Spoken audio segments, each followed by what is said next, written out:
Sekarang saya sudah instruksikan bahwa semua tingkatan sekolah-sekolah Indonesia harus belajar bahasa Perancis, melihat perkembangan dunia ke depan. Kita yakin di keadaan global yang penuh ketidakpastian, penuh ketegangan, penuh konflik, kedua negara kita bisa mainkan suatu peranan yang positif. Indonesia selalu akan mendorong semua usaha untuk memelihara perdamaian.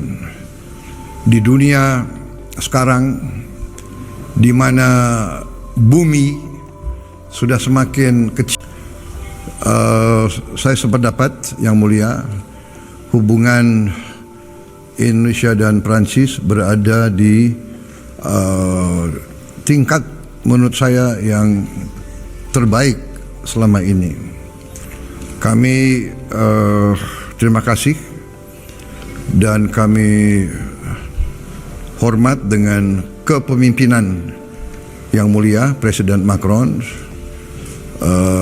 Kepemimpinan Presiden Macron di dunia internasional terasa bahwa Presiden Macron Republik Perancis selalu berani mengambil sikap yang positif, sikap yang tegas sesuai dengan prinsip-prinsip yang dipegang oleh Republik Perancis.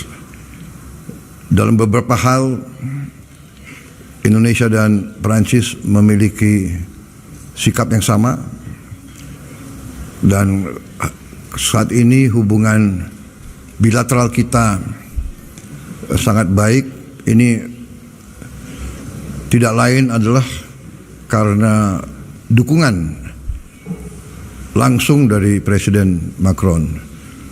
Di bidang pertahanan hubungan kita sangat baik. Di bidang kerjasama sains dan teknologi juga sangat baik. Di bidang pendidikan kita ingin lebih ditingkatkan lagi.